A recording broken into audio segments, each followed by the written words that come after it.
Corona virus की वजह से पूरे विश्व के इंसानों पर खतरा बना हुआ है, जिसके वजह से आज विश्व के लगभग लोग लॉकडाउन में अपने घरों में कैद हैं। कोरोना वायरस से लाखों लोगों की जानें जा चुकी हैं। इन सब के पीछे जिम्मेदार कौन है? अगर कोरोना वायरस के पीछे कोई साजिश की गई तो कैसे और इसमें कौन कौन शामिल है? इस साजिश में सिर्फ चीन का ही नहीं, इसमें WHO जैसे बड़े संस्थाओं ने कैसे साथ दिया, इस वीडियो में सब कुछ हम आपको बताएंगे, तो इस वीडियो को पूरा जरूर देखिए। कोरोना वायरस के आज लगभग 24 लाख से भी ज़्यादा केसेस सामने आ चुके हैं और इसमें से करीब 1,65,000 के आसपास लोग मारे जा चुके हैं। कोरोना वायरस से आज दुनिया के बहुत सारे विकसित देश घुटनों पर आ गए हैं। आश्चर्य की बात तो ये है, जहां पूरा विश्व कोरोना वायरस से उबरने की कोशिश कर रहा है, वहीं चीन अब कोरोना वायरस से उबरकर परमाणु परीक्षण कर रहा है। ये परीक्षण चीन पूरे दुनिया से छिपा रहा है, लेकिन अमेरिका के सैटेलाइट से लिए गए तस्वीरों से ये अनुमान लगाया जा रहा है कि चाइना बिना किसी को सूचना दिए कोई परमाणु परीक्षण कर रहा है। खैर, आते हैं अपने वीडियो पर। कोरोना वायरस को लेकर कई देशों के साइंटिस्ट रिसर्च कर रहे हैं। 13 अप्रैल 2020 ICMR यानी the Indian council of medical research ने रिसर्च करके ये बताया कि हमने भारत के कई स्पीसीज के बैट के मुंह से सैंपल लेकर टेस्ट किया और इस टेस्ट में रोसेटस और टेरोपस नाम के 2 स्पीसीज के कुछ बैट्स में कोरोना वायरस पाया गया।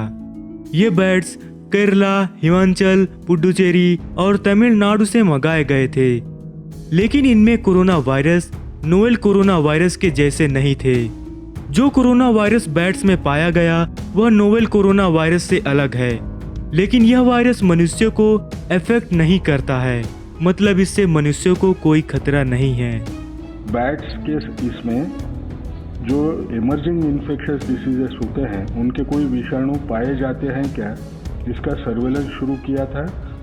उसमें हमको दिखा कि 2 किस्म के बैट्स जो होते हैं उनमें कोरोना वायरस दिखाई दिया, लेकिन वो बैट का कोरोना वायरस था, वो इंसानों में आने की काबिलियत का नहीं था। तो यह नोवेल कोरोना वायरस कहां से आया और इसको किस तरह से बनाया गया, हम सब कुछ आपको बताएंगे। कोरोना वायरस को बनाने के पीछे बहुत बड़ी साजिश रची गई। वुहान इंस्टीट्यूट ऑफ वायरोलॉजी, जहां कई सालों से कई सारे जीवों पर रिसर्च चल रहा था, और इस इंस्टीट्यूट को रिसर्च के लिए अमेरिका 30 करोड़ के आसपास डोनेशन भी दे चुका है। वुहान इंस्टीट्यूट ऑफ वायरोलॉजी में गुप्त तरह से जैविक हथियार बनाने का काम कई सालों से चल रहा था।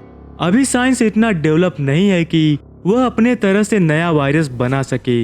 इसके लिए उन्होंने ऐसे जीवों को चुना जिनके अंदर कई प्रकार के वायरस पाए जाते हैं, और इन वायरस को म्यूटेंट करके नया वायरस बनाकर उस पर टेस्टिंग होने लगी। चीन इस वायरस को किसी युद्ध में या फिर पूरे विश्व में इसको फैलाकर पूरे विश्व की अर्थव्यवस्था को बर्बाद करके खुद सुपर पावर बनना चाहता था, और फिर इसकी दवाइयाँ और वैक्सीन बनाकर पूरे विश्व से पैसा कमाना चाहता था। लेकिन ये साजिश उसकी ज़्यादा दिन नहीं चल पाई। वुहान इंस्टीट्यूट ऑफ वायरोलॉजी से यह वायरस किसी साइंटिस्ट की भूल और ध्यान न देने की वजह से इस वायरस का शिकार हो जाता है, और धीरे धीरे यह वायरस कई लोगों में फैल जाता है। 28 दिसंबर 2019 चीन के 7वें सबसे बड़े शहर वुहान में एक व्यक्ति के इलाज के दौरान डॉक्टर ली वेनलियांग ने पाया कि यह किसी नए तरह के वायरस से ग्रसित है, और 1-2 दिन के बाद उसी तरह के उनके अस्पताल में 6 और मरीज भर्ती हो गए। अभी तक इस बीमारी की जानकारी डॉक्टर ली वेनलियांग के अलावा और किसी को नहीं थी, पर डॉक्टर ली को इस बीमारी के बेहद खतरनाक होने का अंदाजा लग गया था, और वो समझ गए थे कि ये बीमारी बहुत ही खतरनाक बीमारी का रूप लेने वाला है, और उसी वक्त से उन्होंने लोगों को आगाह करना शुरू कर दिया। उन्होंने 30 दिसंबर 2019 को सोशल मीडिया ग्रुप पर अपने साथी डॉक्टर्स को इस बीमारी के बारे में बताया और लिखा कि कैसे ये वायरस खतरनाक बीमारी का रूप लेने वाला है, और उन्होंने उन डॉक्टर से उससे बचने की सलाह दी। इसके 4 दिन बाद यानी 3 फरवरी को डॉक्टर ली वेन लियांग को पुलिस पकड़कर पुलिस स्टेशन ले गई और पुलिस इसकी वजह क्या देती है? पुलिस का कहना होता है कि डॉक्टर ली वेन लियांग झूठी अफवाह फैलाकर लोगों में डर पैदा कर रहे हैं। और इसके बाद पुलिस ने डॉक्टर ली से एक पेपर पर साइन करवाया कि वो अब कभी भी इस तरह का फॉल्स स्टेटमेंट लोगों के साथ शेयर नहीं करेंगे और ऐसा कोई भी इलीगल एक्ट आगे कभी भी नहीं करेंगे। डॉक्टर ली के अरेस्ट के कुछ ही दिन के बाद ये वायरस चीन के वुहान शहर में बुरी तरह फैल जाता है और तब जाकर लोगों को समझ आता है कि गवर्नमेंट और पुलिस ने डॉक्टर ली की बात को अफवाह बताकर एक बहुत ही घटिया काम किया है। अब आप ये तो समझ ही सकते हो, गवर्नमेंट और पुलिस ने डॉक्टर ली को अरेस्ट ना करके फौरन ही उसके फैलने से पहले ही उस पर काबू पा लिया होता तो आज ये चाइना की हालत ना हुई होती। कोरोना के फैलते ही पुलिस ने वुहान में मौजूद सी फूड मार्केट को बंद कर दिया और उस जगह को वायरस का सोर्स बता दिया। चाइना ने वुहान से किसी और शहर में जाने के सभी रास्ते बंद कर दिए, लेकिन इंटरनेशनल कोई भी फ्लाइट्स बंद नहीं की। वो यही चाहते थे कि ये वायरस पूरे विश्व में फैले। इसके लिए उन्होंने WHO का कैसे इस्तेमाल किया आगे हम आपको इस वीडियो में बताएंगे। डॉक्टर ली वेन लियांग जो कि दूसरों को इस वायरस से बचा रहे थे, 12 जनवरी 2020 को वो खुद भी इस वायरस के शिकार हो गए और उनकी हालत बहुत खराब हो गई। इस वायरस ने उनको किस हद तक बीमार कर दिया था उसका अंदाजा आप इस CNN के न्यूज रिपोर्टर और इस कॉल रिकॉर्डिंग से लगा सकते हैं।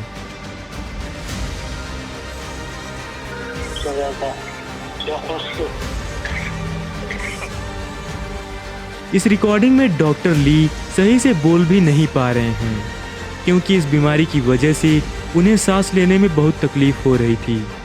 इन सब के बाद 7 फरवरी को उन्होंने दम तोड़ दिया और उनकी मौत से चाइना के आम लोगों में गुस्सा फैल गया क्योंकि लोगों का कहना था कि अगर गवर्नमेंट और पुलिस की टीम ने अगर उनको अरेस्ट ना किया होता तो आज ऐसी हालत ना हुई होती। चाइना के बहुत सारे लोग बाहर निकलकर गवर्नमेंट से फ्रीडम ऑफ स्पीच की मांग करने लगे। सिर्फ यही नहीं, चाइना के सोशल मीडिया वेबसाइट पर हजारों लोगों ने पोस्ट कर वुहान की गवर्नमेंट को डॉक्टर ली से माफी मांगने को कहा, लेकिन चाइनीज गवर्नमेंट ने फौरन ही इन सभी सोशल मीडिया पोस्ट को सेंसर करके रिमूव कर दिया। चीन के वुहान से ये बीमारी पूरे विश्व में फैल गई, लेकिन चीन के जिन राज्यों से चीन की अर्थव्यवस्था चलती है और जिन राज्यों में धनी लोग रहते हैं वह वुहान से कुछ ही किलोमीटर की दूरी पर थी, लेकिन वहां कोरोना वायरस के एक भी केसेस नहीं आए। यहाँ तक कि चीन मरने वाले लोगों के आंकड़े भी छुपाता रहा। चीन कई दिनों तक कोरोना वायरस से जुड़ी जानकारी पूरे विश्व से छुपाता रहा। चीन लगातार ये कोशिश करता रहा कि संयुक्त राष्ट्र सुरक्षा परिषद में कोई भी बैठक ना हो, ये मामला वहां पर ना उठे और चीन इसमें काफी हद तक सफल भी रहा क्योंकि सुरक्षा परिषद का अध्यक्ष उस समय चीन के पास था। इसलिए चीन ने इस मुद्दे को संयुक्त राष्ट्र सुरक्षा परिषद में उठने ही नहीं दिया। लेकिन 31 मार्च को चीन का कार्यकाल समाप्त हो गया और नया अध्यक्ष पद डोमिनिकन रिपब्लिक को मिला। इसी के बाद अब सुरक्षा परिषद की बैठक हो रही है। अब बात करते हैं WHO की। WHO यानी वर्ल्ड हेल्थ ऑर्गेनाइजेशन, हिंदी में बोले तो विश्व स्वास्थ्य संगठन। WHO के अभी लगभग विश्व के 194 देश सदस्य हैं। WHO की स्थापना 7 अप्रैल 1948 को की गई। WHO का काम दुनिया भर के लोगों के लिए बेहतर स्वास्थ्य बनाना है। दुनिया भर के 150 से भी अधिक देशों में WHO के कार्यालय हैं। ये तो हमने शॉर्ट में जरूरी चीजें बता दिया WHO के बारे में। आपको ज़्यादा जानना हो तो आप गूगल कर सकते हैं। चीन में कोरोना वायरस के मामले दिसंबर में ही आ गए थे, लेकिन WHO ने कोई जांच नहीं की, न ही कोई कार्रवाई की। 14 जनवरी को WHO ने यह भी कह दिया कि यह वायरस इंसानों से इंसानों में नहीं फैलता है। 24 जनवरी को WHO ने ग्लोबल हेल्थ इमरजेंसी की घोषणा तो की, लेकिन यात्राओं पर प्रतिबंध नहीं लगाया। सिर्फ यही नहीं, WHO कह रहा था कि यात्रा प्रतिबंध लगाना सही नहीं। अब आप सोचिए, अगर यात्रा पर पहले ही प्रतिबंध लग गया होता तो आज विश्व की ये हालत नहीं होती। 27 जनवरी को कोरोना वायरस 13 देशों में फैल चुका था, लेकिन इस वक्त भी WHO ने कोरोना वायरस को महामारी मानने से मना कर दिया। आखिरकार 11 मार्च को इतनी तबाही को देख के WHO ने इसे महामारी घोषित किया। WHO ने पहले कहा कि कोरोना वायरस जिनको नहीं हुआ है उन्हें मास्क लगाने की ज़रूरत नहीं है, जबकि कोरोना वायरस से बचने के लिए सभी का मास्क लगाना बहुत ज़रूरी है। चीन और WHO की मिलीभगत को हमारे देश के PM मोदी पहले ही समझ चुके थे। 16 मार्च को WHO ने कहा कि कोरोना वायरस से बचने के लिए सिर्फ टेस्ट की ज़रूरत है, ज़्यादा से ज़्यादा टेस्ट करें। लेकिन फिर भारत के प्रधानमंत्री मोदी जी ने 22 मार्च को जनता कर्फ्यू लगाया और फिर 24 मार्च से भारत में संपूर्ण लॉकडाउन कर दिया। दुनिया का कोई भी देश आज WHO की बात नहीं मान रहा। अब सब अपने अपने तरीके से इस बीमारी से लड़ रहे हैं। WHO की बात मानकर अब अमेरिका भी पछता रहा है। चीन चाहता था कि यह बीमारी भारत में भी पहुंचे, लेकिन भारत की कमान इस बार सही व्यक्ति के हाथों में थी, नहीं तो कोरोना से आज जो हाल भारत का होता वह शायद ही किसी और देश का होता। तो जब तक लॉकडाउन है अपने घरों में रहें और सोशल डिस्टेंसिंग का पालन करें। 30 जनवरी को WHO ने कहा कि हम चीन पर यात्रा प्रतिबंध की सिफारिश नहीं करेंगे, लेकिन इसके 3 दिन बाद ही भारत ने अपने नागरिकों को चीन की यात्रा न करने की सलाह दे दी, जबकि WHO ऐसा नहीं चाहता था। और भी कई सारे WHO ने ऐसे काम किए हैं जो कि प्रूफ करते हैं कि WHO कहीं ना कहीं चीन से मिला हुआ है। अमेरिका में 7 लाख से भी ज़्यादा लोग कोरोना वायरस की चपेट में आ चुके हैं। अमेरिका में अभी तक 40,000 से भी ज़्यादा लोग कोरोना वायरस से मारे जा चुके हैं। और इन्हीं सब चीज़ों से गुस्सा होकर अमेरिकी सांसदों ने WHO को चिट्ठी भेजी और यह चिट्ठी संयुक्त राष्ट्र के महासचिव को भी भेजी गई है। इस चिट्ठी में 6 सवाल WHO के डायरेक्टर से पूछी गई है। WHO ने इस महामारी को लेकर अभी तक क्या किया है, WHO के मानक क्या हैं और संक्रमण को रोकने के लिए कौन कौन से कदम WHO ने अभी तक उठाए हैं। WHO को चीन में संक्रमण की जानकारी कब मिली थी। WHO की टीम ने इसका जांच करने के लिए चीन का दौरा कब किया। WHO में कोरोना वायरस के संक्रमण पर कौन कौन नज़र रख रहा था और कौन कौन चीन के सरकार के साथ इस पर बात कर रहा था। क्या WHO के किसी सदस्य को उसके सैलरी के अलावा बाहर से कोई आर्थिक मदद मिली थी। ये इशारा है रिश्वत की तरफ। ये इशारा इस बात की तरफ है कि चीन ने WHO को कुछ और अतिरिक्त पैसा देकर उसका मुंह बंद तो नहीं करवा दिया। क्या चीन ने WHO को खरीद लिया है और इसके अलावा उन्होंने अक्टूबर से लेकर मार्च 2020 तक के सारे रिकॉर्ड और सारे डॉक्यूमेंट्स मांगे हैं। अब आगे क्या होता है ये देखने वाली बात है। इस वीडियो को मैंने ऐसे ही हवा में नहीं बनाया है। मैं चाहता तो इस पर पहले ही वीडियो ला सकता था, लेकिन बिना किसी डीप रिसर्च की मैं आपके साथ कोई भी जानकारी शेयर नहीं करना चाहता। इस वीडियो से रिलेटेड या आपके मन में कोई भी क्वेश्चन हो तो आप कमेंट बॉक्स में पूछ सकते हैं। हम आपके क्वेश्चन के जवाब जरूर देंगे। आपको आज का ये हमारा वीडियो कैसा लगा?